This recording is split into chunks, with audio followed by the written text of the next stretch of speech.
All right, thanks for having me, guys. This is really fun. So yeah, I figured I would give it a little talk about a thing that I was seeing online a lot. I've sort of been looking around and the thing went away, but luck versus skill, and people talking about the way that luck works in games. So I'm a big fan of the Dark Souls series. Is anyone else like a big Souls fan? Yeah, awesome. And I really like them. You know, there's a lot of reasons that I like them. The exploration element, the sort of, the skill ceiling, and there's a lot of depth to them. And I was seeing recently, I don't know if you guys saw the Kickstarter for the Dark Souls board game, and it raised like $1 bajillion. So I was looking at some comments on that.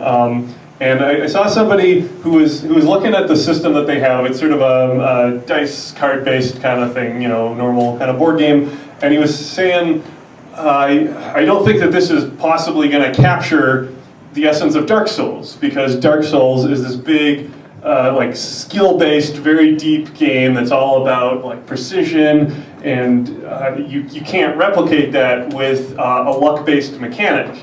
And I think I understand where he's coming from, but I actually 100% disagree with that assessment, and I actually believe that Dark Souls would not have any tactical choices and would not be interesting if it didn't have a level of uncertainty. So I will try to defend that position. So when people talk about luck in games and randomness, I think people tend to talk about it on sort of a one-dimensional line of like, here's like Candyland over here, and then on the far end there's chess and maybe Dark Souls, and there's things like that are like high skill, and it's not about luck, it's about skill. And I think that's actually very unhelpful. The way that I like to look at it is more like a graph where you could plot.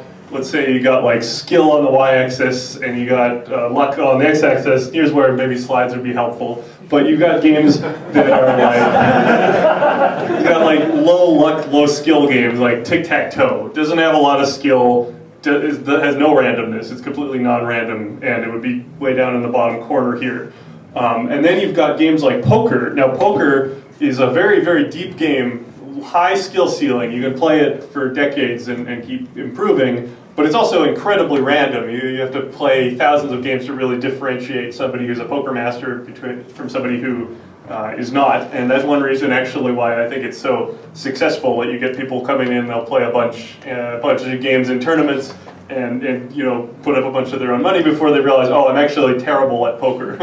But I would put that up, on the top right, and that would be a high skill, high luck kind of game. And then you've got games sort of all over that graph. So like Settlers of Catan, it's got some strategy and it's fairly random. It's somewhere in the middle. And then you got like chess, which is like very high skill and like basically no luck, or arguably no luck. We will talk about that a little bit later. But so yeah, and then you got like Snakes and Ladders, which would be like very high luck and doesn't really have any choices in it.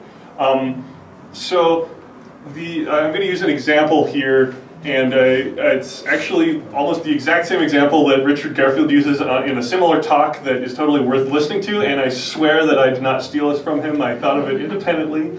But let's say that you're playing a game of chess with somebody, but we're going to play with a kind of a weird variant. So we finish the game, and at the very end, whoever wins is going to roll a d6. And if they get a 3, 4, 5, or 6, then they win the game. And if they get a 1 or a 2, then the player who lost chess, instead they win. So the outcome of the game is entirely based on this die roll.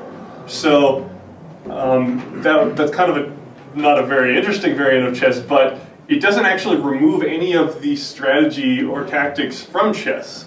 The game itself still has exactly as much depth as it did before that. But really what the difference is you have added this mechanic, and you're changing the effect that luck has on the outcome of the game. But you're not actually removing any of the skill.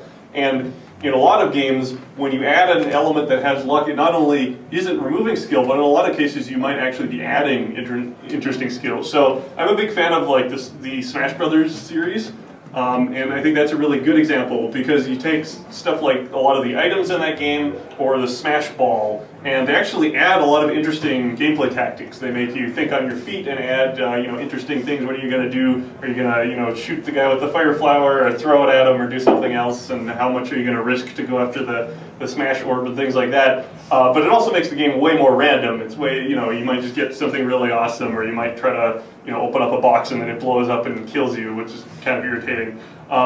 And that's why, if you see a tournament of Smash Brothers, it's always, the joke is like, final destination, Fox, no items. You can only play these very specific things, and so you can control all the randomness. And that makes sense to some degree for a tournament because you are trying to determine, is this person better than that person? But the thing is, the items themselves aren't actually reducing the skill of the game. What they're actually doing is reducing the effect that your skill has on the outcome of the game. But they're also adding skill themselves. So this idea of affecting the amount that your skill has on the outcome, that isn't necessarily a bad thing.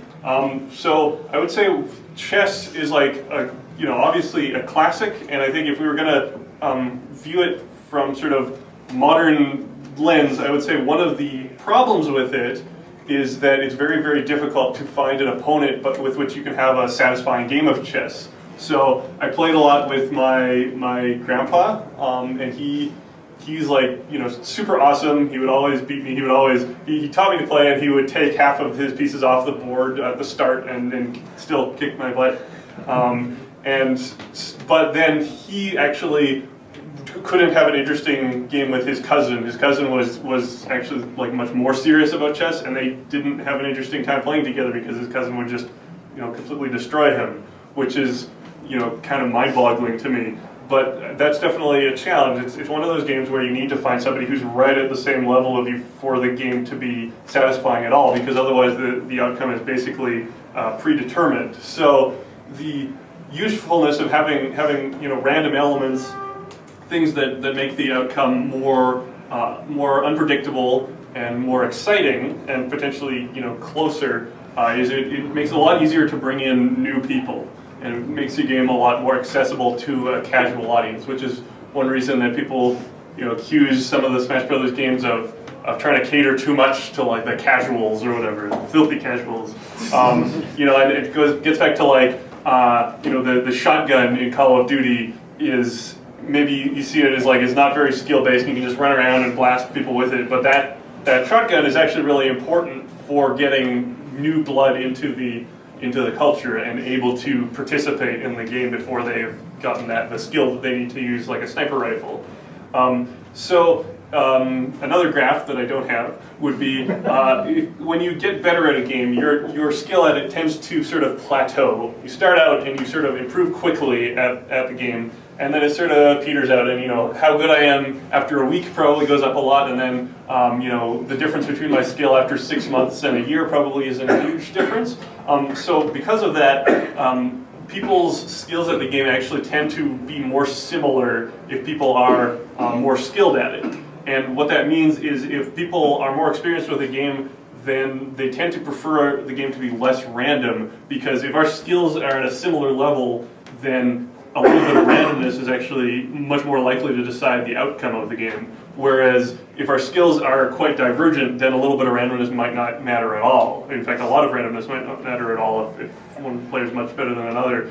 An example of this is I was playing the card game Lost Cities by Ryan Knizia. I played that a whole bunch with I didn't have any other good games along with me, sadly. It's like the only time in my life I didn't have good board games with me. So I was playing this game a whole bunch with one of my friends from college, and we played maybe a couple hundred games. And so the first few games, we were sort of thinking, this game is a little bit random, and there's not that much skill. But then we sort of started to grok some of the systems, and we were like, this game is actually very skill-based. There's quite a lot going on here, and as we sort of figured out stuff, we would get a leg up on the other person.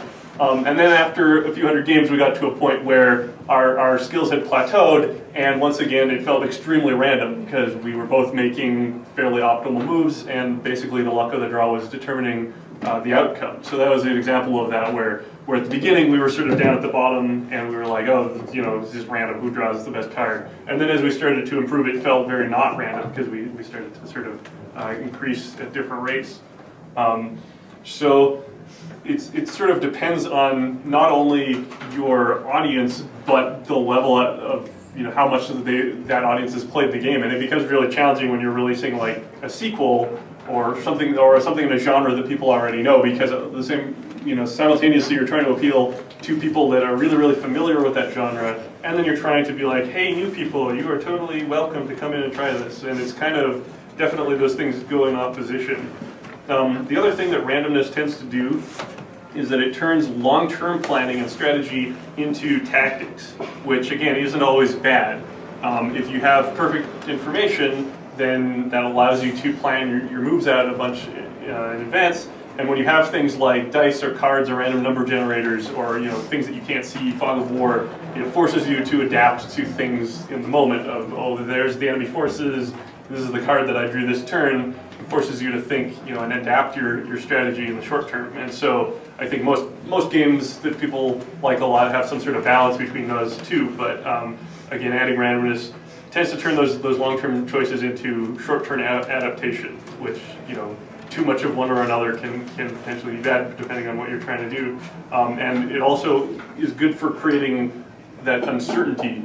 So uncertainty is kind of an important element of games. If you have no uncertainty, I feel like it's sort of the core of having something that you can call a game. If you have like no uncertainty whatsoever, it's hard to even define it as a game.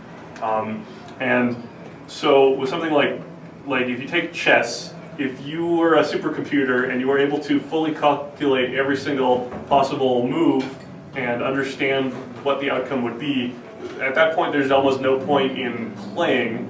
And if that's all of the game is, you are basically comparing your ability to look ahead with your opponents. And so it's like entirely skill-based challenge. But because we're fallible, squishy humans, that decision tree is a little bit obscured and we can't actually figure out exactly what's going to happen. And because of that cloudiness, basically it introduces an element of chaos where we're uncertain about exactly how certain things are going to work out, and then it actually allows players to do things like push their luck. I'm going to put my queen here and risk that she might be captured later because I think it's going to give me some sort of positional advantage. If I can tell that there's absolutely no risk in doing that, then it's not a risk, and it's not really a choice. And actually I would argue that you can't really have choices in tactical play without that element of risk-taking where you can't see what the outcome is and you have to decide, I'm going to go down this risky path and do something like that. And so how this all gets back to Dark Souls is that well, it all comes back to Dark Souls eventually, doesn't it? So when I'm like fighting a big epic boss in Dark Souls, then basically the fact that I can't see exactly what the outcome of my moves are going to be is really what makes the game interesting, because the gameplay of Dark Souls is not actually that fast-paced. If you compare it to something like Devil May Cry or things like that, it's fairly slow and plodding. And what the interesting part comes from is trying to decide what you're going to do in the moment, and you are trying to balance, how much stamina do I have left, and do I think I'm going to be able to, roll away before the enemy pulls off this attack, and can I squeak in just one more little poke at his shins or whatever. And if I can tell, I can definitely get in one more poke at his shins, then there's no real sense of danger, there's no actual tactical choices being made. I'm just playing optimally. I think it's interesting if you play in contrast with Bloodborne, because Bloodborne ramps up the speed quite a bit and sort of the reliance on those quick reflexes, and it makes it a very different game. I really like Bloodborne, but I think it takes the focus a little bit away from those strategic choices and those tactical choices into just skill. Basically, are you good at doing this thing fast and playing around the enemy's moves and things like that, which I think they're both valid types of gameplay. I think most games have both elements of choice and elements of skill, but it can be quite hard to introduce elements of choice into a game without some sort of random or uncertain element, whereas it's not that hard to make a skill test in a game. You just say, well, when you see the red thing, then you have to hit the button, and then you hit the button.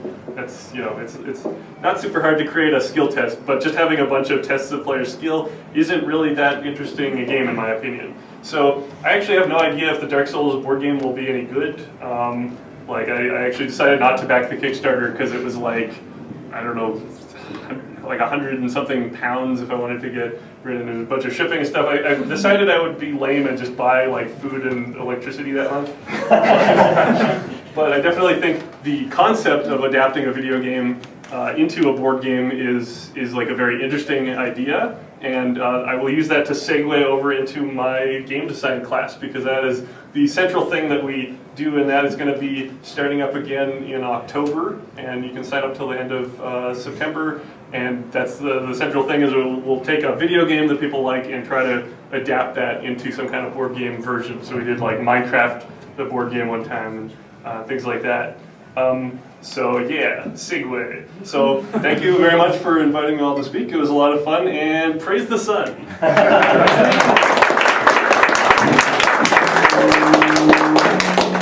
you mind taking some questions? You mind taking questions? Oh yeah, sure. Questions. Please. It's more of a testimonial. I've taken Orin's class. It's rad. So has Radu. Yeah. So highly recommend it if anyone's interested in game design. Take this guy's class. Sweet. Highly recommend it. Yeah, go ahead. Okay, you're talking about luck versus skill, but aren't you kind of talking more about risk versus reward? And I mean, instead of Smash Brothers is your analogy, don't you think Mario Kart and the rubber banding might be a better way to kind of explore? Definitely. Well, that's sort of, I think that there's some overlap between those two, because it's interesting, yeah, the rubber banding in Mario Kart and most racing games actually have some degree of that, and Mario Kart is very pronounced, is basically like a catch-up mechanism. And I would say, like, I would categorize luck as being like a subset of those. So Mario Kart has a bunch of very specific mechanics, such as if you're in last place, you get this super awesome, chomper, and you're going to go faster, and you're going to get the blue shells and things like that. But just the fact that a game has randomness also is in itself sort of a catch-up mechanic, because it obscures what the outcome of the game will be, and it allows the possibility for somebody in last to catch up. And it also opens up this strategy of like, if I'm in first, I don't necessarily want to play riskily because I want to maintain my lead, and if I'm behind, I'm potentially taking more risks and hoping to catch up. So just having randomness in a game is a catch-up mechanic, but I would say there's a whole bunch of other catch-up mechanics that we could talk about that are different and might have nothing to do with randomness. Yeah, for your course, what's the schedule look like? It's going to be Tuesday nights, and it's going to be 7 weeks. So I think it's like October 5th, I can't remember. Beginning of October, 7 Tuesdays, and it's from 6 o'clock till 9:45 in the evening. And I think I'm also going to be doing something at Sentry Box possibly next month. I haven't finalized it yet, but I'm going to be doing like a one-day workshop kind of thing there, where we're just going to get together at like noon on a Saturday probably, and just go for a few hours and try to develop some kind of tabletop game within that time frame. Yeah. The example you gave with chess ending in a totally random draw sounded like crap to me. Why is the opposite really good? It's a game called Frozen Synapse, and it starts off with a random setup, and then there's nothing random after that. But it's a really great game.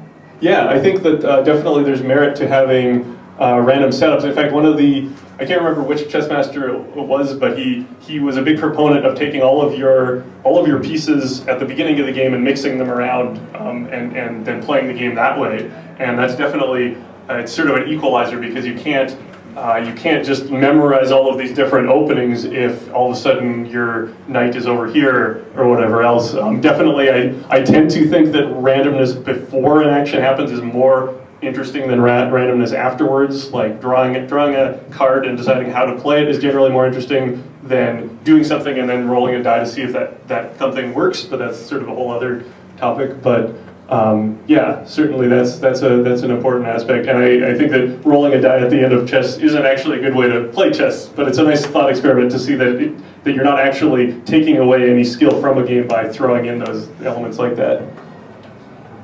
Yeah. do you convey this to your players? Let's say you're making a game. My perfect example is FTL. Everybody rage quits. It's like, this is a game of luck, the RNG god pays me or whatever. I think it's more of a game of skill, but you need to get past a certain threshold. How do you communicate that to your player base? Like, that's an interesting thing. I mean, in some ways, I think that the luck of FTL compels people to play more because it has that sort of slot machine aspect that people are, you know, if I play one more time, I might get lucky and get this. And I think maybe that it's sort of that initially compels people, and then, like you're saying, there's a certain point where people might not be improving enough, and they're like, this is too random or something like that. And it's definitely a tricky balance because I'm not sure where that point comes with different people, but I think it might be an aspect of it might be an aspect of the system not unfolding its tactical potential early enough to people or something like that. But I don't know. I would need to hear more about people's personal experience with FTL to try to properly diagnose exactly what's going on there or how they could try to improve that. the consensus is that anybody with hundreds of hours played say it's not a luck-based game. Right. Everybody with tens of hours or less, they kind of don't agree. So well, that's interesting. Like, so is it? I guess it's a situation where once you're good enough, then because it's that game. It's not a. It's interesting that that's not a competitive game. It's a can I beat this system? And so it's like when you get to a certain skill level, then the outcome of your game is going to be up or down based on randomness. But if you're good enough, it's like above that level of satisfactory, right? You pass the threshold for being able to win. Whereas I bet that it would be maybe a different thing if it was a competitive game where the expert players might think it's more random because their skills get too close together. Yeah, I would guess that the skill part comes from just knowing everything that happens after playing it for hundreds of hours, and then now it's all about, I'm prepared for X, Y, and Z to happen, but not prepared for A, B, and C. Whereas new players will be like, what the hell is this? Well, I didn't know I needed an upgraded medical bay or whatever. Yeah, that's a good point. Like, I think a lot of the time randomness is an equalizer and a boon to a new player, but definitely it can be the opposite. If there's certain bad things that could happen or things that you need to prepare for that you don't know about, that can certainly be punishing for somebody who doesn't know the system. Like, I often think in terms of that of like, is this mechanic going to make somebody angry who doesn't know about it? Well, that happens a lot with Call of Duty. Like when you're playing it as you're leveling up and everything else like that. When you're level 1, you don't even know about the mines on the ground or any of these other kind of mechanics that go along. So as you progress, you get better at spotting those kind of traps and map layout, all that other stuff. So as the player goes along, their skill gap does increase, and the chance of randomness of these events does go down. So they can kind of mitigate that risk. But I guess what you're asking is like, how do you convey how that do to you the player? tell your players, right? Because it's there, just like Dark Souls, you get better at the game as you play it and you learn about the game. Just how do you tell if it's a random number generator based game, how do you tell your players it's not really that? I mean, so. Yeah. Tool tips. Tool tips get good. Yeah, it sounds very similar to my experience with Ink and Gold, where like the first few games I was just like,